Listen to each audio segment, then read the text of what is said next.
성경 말씀 마태복음 5장 38절부터 42절까지 말씀 가지고 악한 자에 대한 그리스도인의 자세라는 제목으로 말씀 증거하도록 하겠습니다.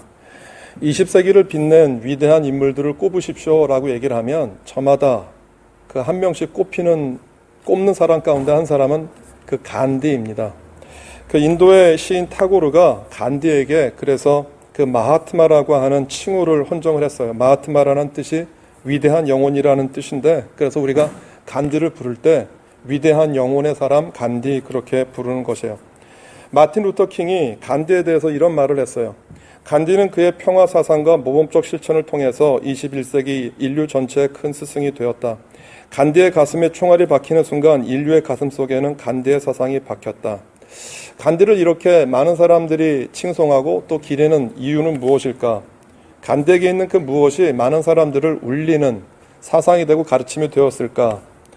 간디가 이런 인권운동을 하게 된 데에는 그 남아프리카 연방 그 더반에 갔다가 그 학대를 받고 또 핍박을 받는 같은 인도인들을 보면서 인권운동에 뛰어들게 되었어요. 그것이 계기가 되었는데, 간디가 가지고 있었던 그 비폭력, 무저항 정신이라고 하는 그 정신이 본래 우리들은 간디가 그런 생각을 가졌던 것이 인도의 정신이나 인도의 생각이 아닐까라고 생각되어지지만, 간디가 그런 비폭력 무저항 정신을 가지고 왔었던 중요한 키는 성경입니다.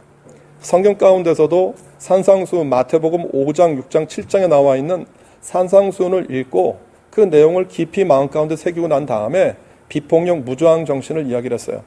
비폭력이라는 단어를 힌두어로 아심사라고 해요. 그런데 이 아심사라고 하는 것은 그냥 비폭력이에요. 심사는 폭력이고 아심사는 폭력이 아닌 것이에요. 그런데 이 아심사의 사상이 새롭게 온 것이 아니고요. 인도 고대의 정교, 그러니까 전통적으로 그 전에 내려오는 그 힌두이즘 안에 그 살생을 금한다라고 하는 사상이 있잖아요. 그것이 아심사예요. 그러니까 그 간디 이전의 아심사는 그냥 힌두의 한 종교의 정신을 대표하는 한 이야기 이 정도였어요. 그런데 그 간디가 힌두이즘에서 내려왔던 이 아심사에 무엇을 얹은 거냐 하면 산상수훈에서 이야기하고 있는 예수 그리스도의 사랑을 얹었어요. 그래서 그 예수 그리스도의 사랑을 가지고 와서 비폭력이라고 하는 그 정신을 이야기를 하는데, 간디는 이것을 두 가지로 나누어요.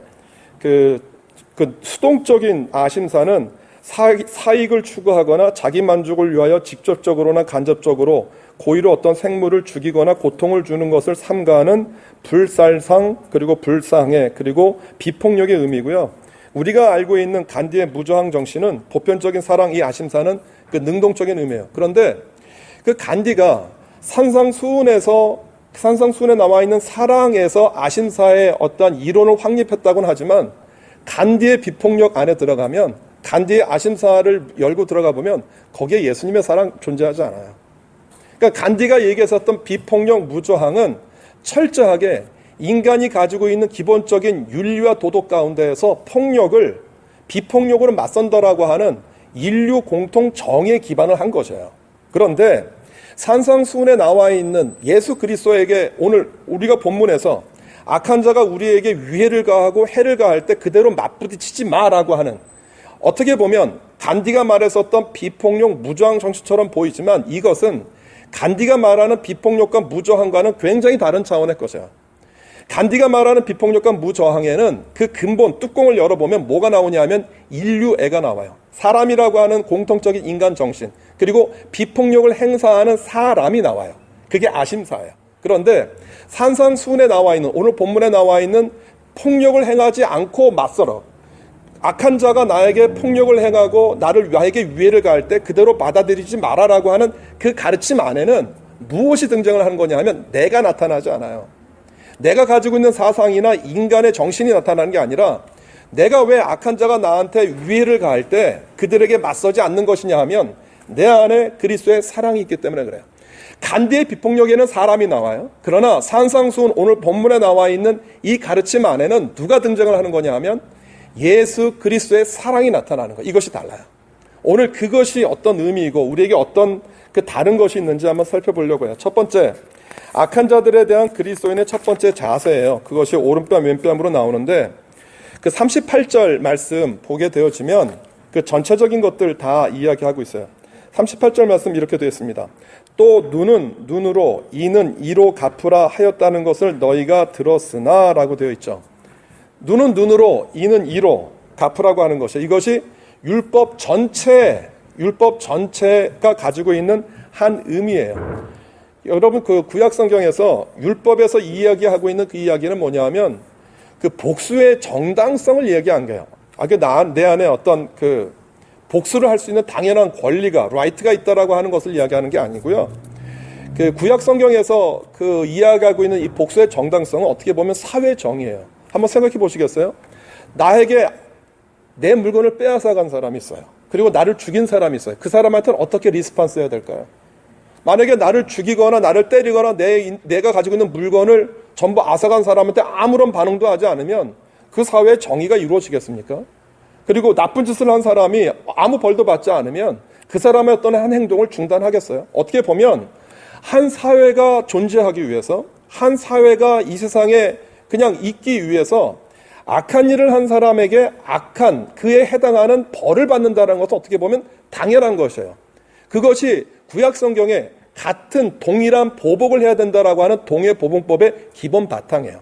그래서 그 동해보복법의 바탕 위에 율법이라고 하는 것이 서 있는 것이에요. 어떻게 보면 이것이 당연한 것이에요. 구약의 정서예요. 그런데 그러한 당연한 보복과 복수가 당연한 내 권리처럼 여겨지는 사회에서 예수님이 뭐라고 얘기를 하느냐 하면 눈은 눈으로 이는 이로 갚으라고 하지 않고요. 그 다음 구절을 얘기를 한 거예요.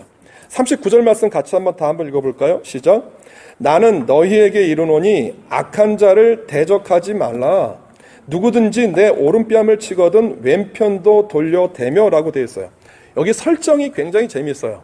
지금 오른뺨을 때리는 사람은 누구죠? 여기 있으면 설정에서 어떻게 되어 있어요? 내 오른뺨을 때리는 사람이 누구예요? 뭐라고 되어 있어요? 본문에. 악한 사람이래요. 악한 사람. 근데 성경에서 어떤 사람을 악한 사람이라고 얘기를 하죠? 오늘 우리가 교동문을 읽었어도 시편 1편에 보면 악한 사람, 더 위크드는요 어떤 사람이냐 하면 하나님이 마음에 없는 사람이에요. 어떤 실정법을 저지른 사람이 악한 사람이 아니라 하나님을 마음에 품지 않고 있는 사람을 악한 사람이라고 얘기를 해요. 하나님을 마음에 품지 않으니까 하나님이 없는 행동을 하잖아요. 그것이 악한 사람이고요. 시편 1편에서 말하는 죄인은 하나님의 길이 어떤 것인지 알아요. 그런데 그 길에서 벗어난 사람을 얘기를 해요. 그리고 오만한 사람이라고 하는 그 영어에 보면은 그 모코라고 되어 있는데 그 오만한 사람은 누구냐 하면 하나님의 길을 가는 사람을 조롱하는 사람이에요. 이것이 성경 시편 1편에서 나와 있는 복 있는 사람이라고 하는 세 사람의 어떤 기본적인 태도들을 이야기를 해요. 그런데 본문에서 악한 사람이에요. 악인이에요. 악인. 하나님이 마음에 없는 그 사람이 오늘 오른뺨을 때려요. 누구를 때렸을까요? 누구를 때렸겠어요? 누구의 오른뺨을 때렸겠어요? 예? 누구요? 누구의 오른뺨을 때렸어요? 이제 제가 귀가 먹었는지 이제 잘 안 들려요. 누구를 때렸느냐 하면 오늘 그냥 본문에 나와 있는 그대로 우리들의 이해를 받아들이면 이건 그리스도인이에요. 악한 사람이 하나님을 모르는 사람이 그리스도인의 오른뺨을 때렸어요. 왜 때렸을까요? 왜 때렸을까요? 이유가 뭘까요? 맞을 짓을 했나요? 그리스도인이? 예를 들어서 맞을 짓을 해서 맞았으면 그건 아무 문제가 되지 않는 거예요. 맞을 짓을 했으니까 맞는 거예요. 전에 한번 말씀드렸죠. 상대방의 오른뺨을 때린다라고 하면 그 히브리인들은 유대인들은 왼손 사용하는 것을 부정하게 여겼어요. 그래서 왼손은 다 아무것도 안 써요. 오른손으로만 쓰는데 오른손으로 상대방의 뺨을 때리면 당연히 왼뺨이 맞잖아요. 그런데 상대방이 그 악한 자가 내 오른뺨을 때릴 수 있는 방법은 손등으로 때리는 밖에 없는데 손등으로 때리면 맞는 것도 억울한데 2배로 모욕하는 거예요. 그러니까 나를 굉장히 디스파이저한 거예요. 막 굉장히 나를 무시한 거예요. 그렇게 무시했어요. 왜 그 무시를 받는 거예요? 지금 악한 사람이 왜 그리스도인의 오른뺨을 친 거예요? 왜 쳤을까요? 만약에 그리스도인이 잘못했어, 실수했어, 맞을 짓을 했어 그런다고 하면 이건 문제가 되지 않아요. 그런데 오늘 본문이 문제가 되는 이유는 뭐냐면 그리스도인이 악한 사람한테 맞을 짓을 하지 않은 거예요. 아무런 잘못도 하지 않은 거예요. 그런데 왜 때릴까요? 혹시 내가 주님의 길을 바르게 가려고 하는데, 내가 주님을 따라서 온전하게 살려고 하는데, 혹시 세상 가운데서 이렇게 뺨 맞아 본 적 계세요? 사람들한테 무시를 당하거나 모욕을 당하거나 이런 일들 혹시 경험하셨어요? 이유가 뭘까요? 성경은 이렇게 끝나기 때문에 제가 뭐라고 말은 할 수 없는데 제가 추측을 한 거예요. 왜 악한 사람이 그리스도인의 길, 하나님을 온전히 따라가려고 하는 사람의 그 얼굴을 왜 때렸을까? 그 상대방을 모욕하면서 수치하면서 왜 때렸을까? 저는 이렇게 생각해요. 악한 사람이 있는 곳에는 어떤 것들이 행해지죠? 악한 일들이 행해지죠. 예를 들어서 악한 사람하고 친구는 어떤 사람이에요? 악한 사람 친구는 어떤 사람들이에요? 악한 사람들이에요. 악한 사람하고 선한 사람이 같이 친구가 될 수 있을까요? 친구 안 돼요. 친구하면 맨날 싸우니까. 악한 사람하고 선한 사람하고 같이 살 수 있을까요? 같이 못 살아요. 그러니까 무슨 얘기냐면 악한 사람들이 사는 세상에서 평화롭다는 얘기는 뭐냐면 그 세상이 전부 어떻게 되어졌다라는 것이에요. 여기서 악한 사람이 하나님을 모르는 사람이니까 악한 사람이 있는 곳에 하나님을 모르는 이 세상 가운데 이 세상 구조가 어떻게 된 거냐면 하나님이 없는 것처럼 보여지는 세상이 된 거예요. 하나님의 길, 하나님 말씀, 하나님의 가르침이 없어요. 그런데 누가 등장한 거냐면 하나님의 말씀과 가르침대로 사는 사람이 등장한 거예요, 오늘. 그래서 악한 사람이 자꾸 뭐가 찔리냐면 내가 지금 하고 있는 이 짓을 악하다고 한 번도 생각해 보지 않았는데 내 앞에 하나님의 말씀과 길을 온전하게 걸어가는 사람을 보니까 무엇이 자꾸 내게 건드려지는 거예요. 그동안에 내가 하는 짓을 죄라고 여기지 않았어. 그런데 그 사람을 만났더니 그 사람이 하는 모습과 행동을 보면서 내가 가지고 있는 것이 죄라고 느껴졌고 자꾸 내 마음을 불편하게 만들어요. 그러면 악인이 그때 어떻게 하면 되냐 하면 저 사람이 하는 게 옳다고 여겼으면 그 사람의 삶의 모습을 보면서 뭐를 고치면 돼요? 나의 태도를 고치면 돼요. 그러면 그 사회가 선해지는 거예요. 그런데 악인이 그 악한 행동을 고치고 싶지 않아요. 그냥 나는 그대로 살고 싶어요. 그러니까 어떻게 할까요? 어떻게 할까요? 그 사람의 뺨을 때리는 거예요. 내가 아무 잘못하지 않았어요. 지금 여기 뺨을 맞는 그리스도인이 아무런 잘못이나 아무런 실수나 뭐 남한테 위해를 끼친 게 아니에요. 그냥 나는 온전히 주님의 길을 따라가려고 했어요. 그런데 나의 뺨을 때려요. 나를 무시해요. 나를 욕해요. 이럴 때 예수님이 뭐라고 얘기를 했느냐 하면 오른뺨을 악인이 때리면 그 왼뺨도 돌려대라는 거예요. 이게 비폭력입니까? 이게 무저항입니까? 그게 아니에요. 저는 오늘 여러분들에게 이런 어드바이스를 드리고 싶어요. 우리는요, 이 가르침을 이미 알고 있어요. 적어도 교회를 다니신 분들은, 오래 다니신 분들은, 오른뺨을 때리면 왼뺨을 돌려대야지. 이것을 어떻게 알고 있느냐 하면 수학 공식처럼 알고 있어요. 오른뺨을 치면, 심정적으로는 왼뺨을 돌려대고 싶지 않지만 내가 어떻게 리스판스를 해야 된다는 것은 이미 다 알고 있어요. 그래서 아무런 감동도 없이 오른뺨을 치면 왼뺨을 돌려대요. 저는 오늘 여러분들에게 말씀드려요. 이것은 열매가 없어요. 내 오른뺨을 상대방이 쳤어요. 그런데 아무런 생각 없이 무의식적으로 내 왼뺨을 들이대요. 여러분, 이렇게 되면 어떻게 되는지 아세요? 내가 이렇게 신앙생활을 하면 할수록 내 마음 가운데 상처와 아픔이 생겨요. 신앙생활을 50년, 60년 하면, 40년, 30년, 40년 하면 굉장히 그 마음 가운데 은혜와 사랑과 용서와 이런 것들이 줄줄 흘러내려야 되잖아요. 여러분들 신앙생활 한 횟수를 한번 생각해 보세요. 그런데 그렇지 못해요. 실제 생활 가운데 보면. 왜 그럴까요? 이거 상처예요. 내가 믿었던 사람한테 상처, 내가 믿었던 어떤 그 신앙의 공동체 안에서 느꼈던 상처와 아픔들, 이것들이 상처로 내게 다가오니까 더 이상 내 마음을 열지 않아요. 나를 오픈하지 않아요. 언제 오픈하냐면 저 사람이 맞아라고 하는 것들이 내 안에 100% 확신이 들기까지 오픈하지 못해요. 이게 지금 이민교회 현상이에요. 오늘 여러분들에게 제가 말씀드려요. 상대방이 나의 오른뺨을 쳤어요. 이 오른뺨을 맞았다라는 게 하나님 안에서 어떤 의미인지 깨닫지 못했다라고 하면 돌려대지 마세요. 이거 돌려대야, 물론 내가 그렇게 하나님의 길을 올바르게 온전하게 따라가다 보면 하나님께서 은혜를 주세요. 오전 예배, 일부 예배를 드리는데 어떤 분이 그렇게 질문을 하더라고요. 오른뺨을 맞은 사람은 오른뺨을 맞은 사람은 자기가 하고 있는 일이 어떤 의미인지 아는 사람 아닐까요? 지금 질문하시더라고요. 그 논리적으로 보면 맞아요. 그런데 여러분 그것이 저는 이렇게 대답을 했어요. 내가 오른뺨을 맞았는데 내가 지금 주님의 길을 온전히 가고 있다라고 하는 의식하지 않은데 얼떨결에 맞은 오른뺨이 있을 수 있거든요. 나는 아무 짓도 안 했는데 내가 지금 뺨을 맞을 거라고 예측하지 못했어. 근데 내가 얼떨결에 오른뺨을 맞았어요. 그럴 때 어떻게 하느냐라고. 그럴 때 얼떨결에 맞아놓고 그럼 또 때리세요 그러고 왼뺨을 돌려야 돼요? 이거 하지 말라는 거예요. 이거 하지 말라는 거예요.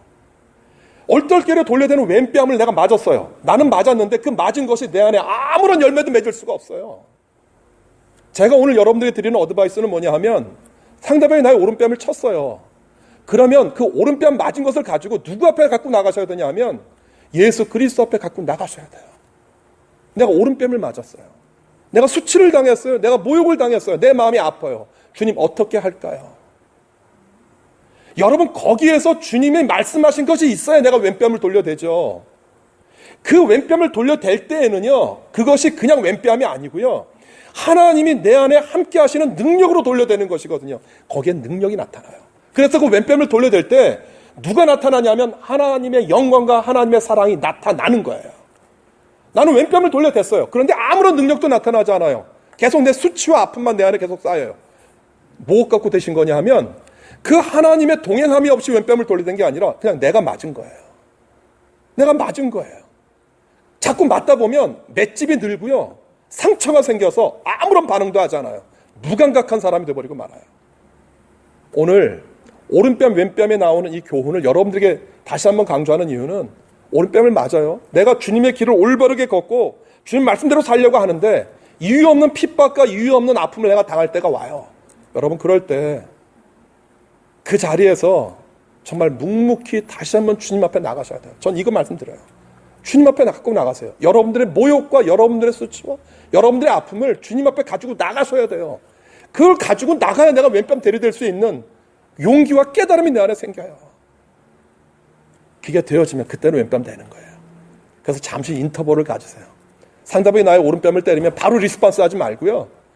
좀 테이크 타임을 가지세요. 시간을 갖고 하나님 어떻게 할까요? 기도하세요. 그러면 주님께서 내가 할 수 있는 일들을 알려주시기 시작하세요. 같은 원리예요. 그러나 좀 달라요. 그 다음에 두 번째 주님께서 가르쳤던 교훈은 뭐냐 하면 속옷과 겉옷에 대한 이야기예요. 40절 말씀 같이 한번 읽어볼까요? 시작. 또 너를 고발하여 속옷을 가지고자 하는 자에게 겉옷까지도 가지게 하며. 요즘 세상에서는 일어나지 않는 일이에요. 오른뺨 왼뺨은 좀 우리가 공감이 되는데 속옷 겉옷. 우리는 속옷 그러면 뭘 말하죠? 그 팬티하고 싱글렛을 얘기를 하는 거예요. 그 속옷을 더럽게 지저분하게 누가 나한테 그 속옷을 달라고. 그런데 유대인의 개념에는 이 속옷의 개념이 그게 아니에요. 영어 성경에 보면 튜닉이라고 부르잖아요. 이 튜닉이 뭐냐 하면 통으로 짠 옷이에요. 그러니까 이렇게 온 몸을 감싸는 옷이에요. 그런데 그 튜닉이 어떻게 쓰이냐 하면 잠잘 때도 쓰지만은요. 밭에 간단하게 그 일 나갈 때도 튜닉 입고 돌아다녀요. 그러니까 튜닉도 그냥 어떻게 말할까요? 그냥 가벼운 잠옷 같은 거? 그런 의미예요. 그런데 왜 겉옷을 달라지 않고 속옷을 달라고 할까요? 오늘 이 얘기는. 유대인의 그 전통 가운데요. 겉옷은 사고 파는 물건이 안 돼요. 요즘 얼마 전에도 집사람이 입지 않는 옷을 다 버리겠다고 그러더라고요. 저는 잘 못 버리는데 집사람이 버린다라고 그래서 그냥 버리라고 그랬어요. 근데 내가 볼 때는 다 쓸만한 옷인데 또 계절 지나고 철 바뀌면 또 버리기도 하잖아요. 여러분 우리가 입지 않는 옷을 버리게 된 게 불과 얼마 되지 않아요. 그러니까 산업혁명으로 방직 산업이 대량 생산이 되어지기 전까지는요.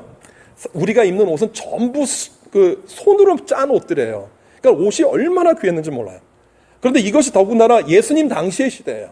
그러니까 우리는 그렇게 생각해요. 집에 가면 코트도 있고 뭐 가디건도 있고 이렇게 걸칠 옷이 맞잖아요. 그런데 유대인들은 밖에 걸치는 옷은 딱 한 벌이에요. 단벌, 겉옷. 그게 겉옷이에요. 그게 겉옷.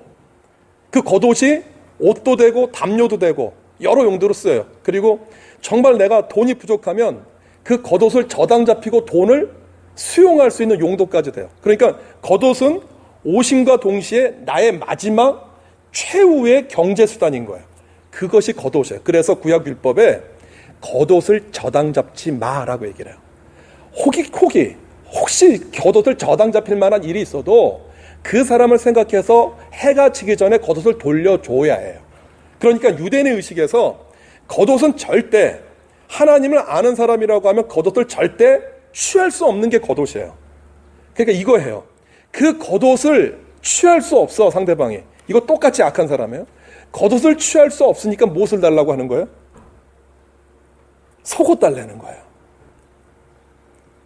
그 세 가지 비유 중에서 제일 치사해. 어떻게 보면 제일 치사해. 그러니까 이 속옷을 달라고 하는 사람의 마음 가운데 지금 뭘 뺏고 싶은 거예요? 겉옷을 뺏고 싶은데 겉옷 달라는 말을 못하니까, 겉옷 달라고 얘기하면 주변에 있는 사람도 욕하거든요. 저런! 그러니까 그 소리 듣기 싫어서 그 상대방이 가지고 있는 재산을 뺏고 싶은 거예요. 상대방이 가지고 있는 것을 뺏고 싶은데 겉옷 달라는 말을 못하니까 속옷 달라고 하는 거예요. 이 경우는 어떤 얘기냐면 상대방이 내 것을 취하려고 하는 거예요. 상대방이 내 것을 빼앗아 가려고 해요. 상대방이 내가 가지고 있는 소유들을 가지고 가려고 해요. 이런 경우 많이 만나요. 비즈니스 할 때도 많이 만나고, 또 어떨 때 보면 같은 직장 동료인데도 자기는 하나도 손해보지 않고 나한테 손해를 다 보게 하려고 하는 굉장히 여러 가지 케이스들이 굉장히 우리 가운데 많이 있어요. 그런 사람들을 만날 때 어떻게 하느냐라는 거예요. 예수님이 얘기한 게 이거예요. 속옷을 달라고 하는 자에게 속옷 벗어줘. 그리고 더 하나 더 붙인 거예요. 겉옷도 줘. 자, 속옷 벗어줬어요. 겉옷이 있어야 나의 그 알몸을 가리잖아요. 겉옷까지 벗어줬어. 그럼 난 뭐예요? 난 뭐예요? 알몸이에요. 그냥 네이키드가 되는 거예요. 그 다음은 누가 책임지겠다라는 거예요. 그 다음은 누가 책임지겠다고요.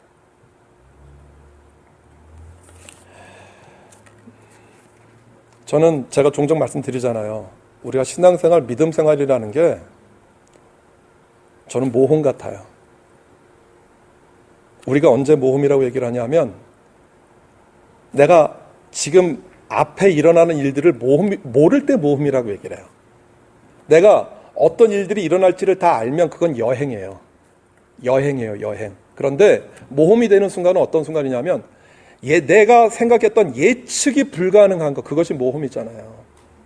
여러분, 신앙생활과 믿음생활이라는 게 예측이 불가능한 거예요. 주님이 아까 똑같아. 이것도 원리 그거예요. 주님이 나에게 말씀하셨기 때문에 속옷 주고 겉옷 주는 거예요. 그냥 주님 나에게 아무 말씀도 하지 않으셨는데 예수님이 이렇게 말씀하셨으니까 내가 가가지고 속옷 겉옷 다 벗어주고 우리 집에 있는 거 다 퍼서줘야겠다. 여러분, 그렇게 하라는 게 아니에요. 지금 그냥 속옷 달라는 사람한테 겉옷까지 내가 다 줘야지, 이거 다 벗어줘야지, 이게 아니고요. 속옷 달라고 해요. 지금 저 사람이 의도를 알잖아요. 저 사람이 의도를 알잖아요. 지금 왜 나한테 속옷을 달라고 하는지. 그 의도를 보았을 때 그 의도가 악하잖아요. 그 악한 사람들한테 내가 가지고 있는 지식과 생각으로 반응하지 말고 어떻게 하라고 하는 얘기냐면 똑같아요. 똑같은 원리예요. 그 상황을 주님 앞에 가지고 나가는 거예요. 주님 어떻게 할까요? 주님 어떻게 할까요? 내가 어떻게 리스폰스 할까요? 내가 어떻게 해야 될까요?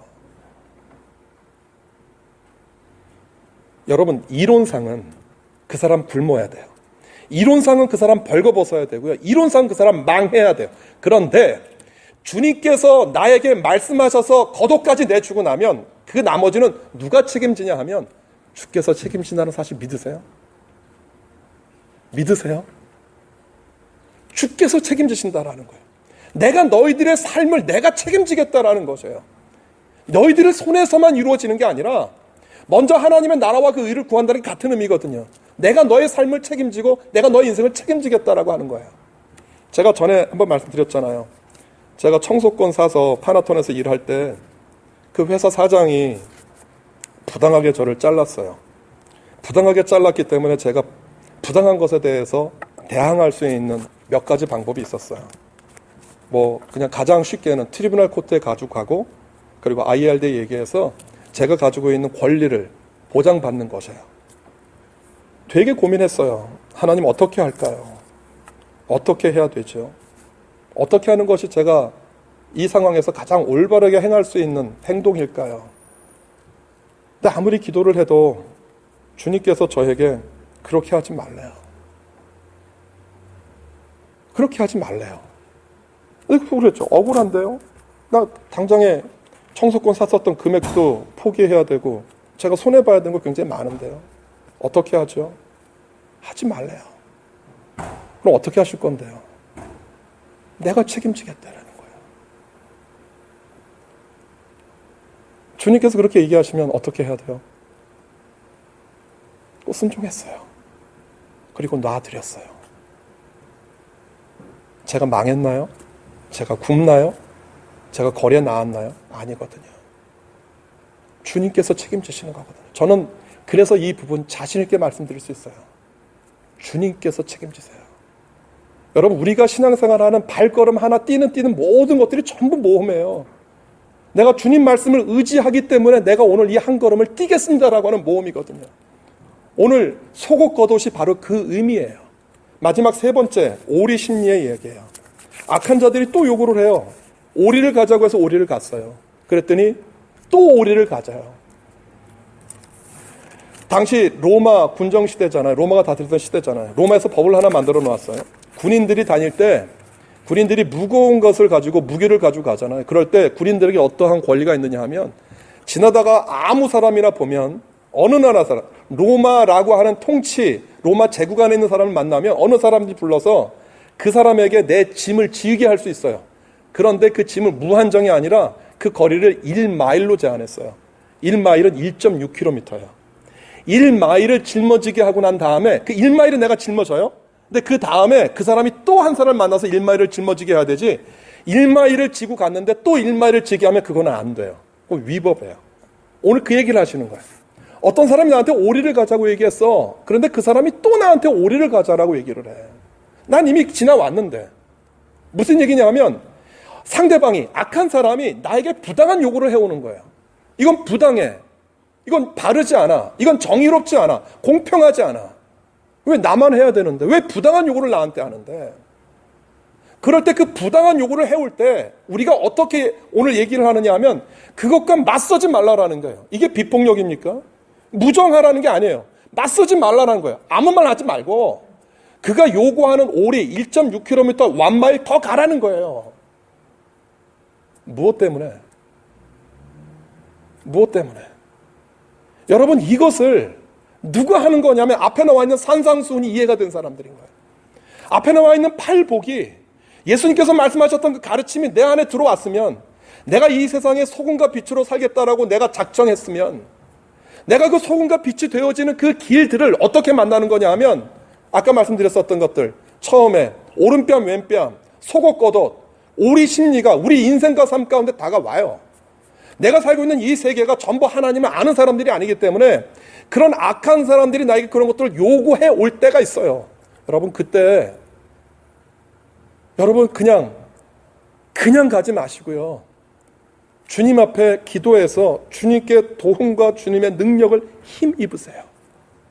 여러분, 그 능력과 그 도움을 힘입을 때 내가 가는 오리, 내가 돌려대는 왼뺨, 내가 벗어주는 그 속옷을 통해서 무엇이 나타나냐 하면 하나님의 영광이 나타나요. 오늘 2018년도에 여러분들의 인생과 삶과 직장 가운데 이런 일들이 일어나기를 원해요. 민준이가 이제 그 파마스에 가서 일을 하잖아요. 아마 굉장히 이런 일들 많이 만날 거예요. 이제 학교를 졸업하고 직장에서 일하는 그 초년생들, 그리고 또 직장에서 또 다른 직장으로 옮길 때든지, 우리가 살고 있는 사업을 하든 비즈니스를 하든 어떤 세상이든 이런 상황들을 만날 때 제가 말씀드려요. 도망가거나 숨지 마시고요.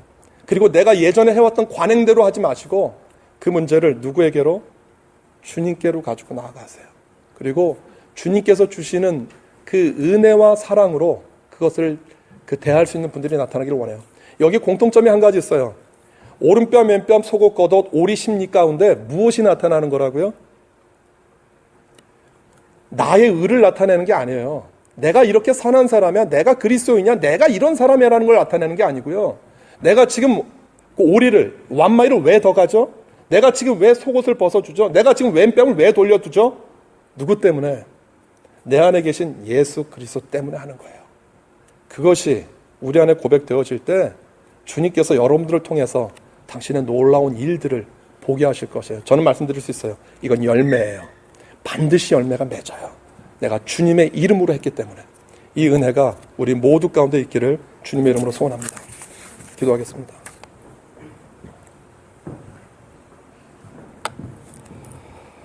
예수님, 살다 보면 참 말도 안 되는 사람들을 만납니다. 인간이 어쩌면 저럴 수가 있는가? 저 사람이 그리스도인인데 어떻게 이럴 수가 있는가? 하나님이 살아계신다라고 하면 저런 사람을 그냥 놔두는가? 라고 하는 사람들을 만납니다. 하나님, 그런 순간이 우리 눈앞에 다가올 때 그 문제를 주님께 가지고 나아갈 수 있도록 도와주십시오. 그래서 우리가 오리를 더가고 겉옷을 벗어주고 왼뺨을 돌려댈 수 있는 산상수훈의 가르침이 우리를 통해서 나타나게 도와주십시오. 그리고 그것이 산상수훈에서 보여주고 하셨던 그 하나님의 사랑이 되어서 이 세상에 흘러나올 수 있도록 주님, 우리 사랑하는 예동교회 교우들을 축복하시고 하나님이 공동체를 그렇게 축복하여 주시기를 소원합니다.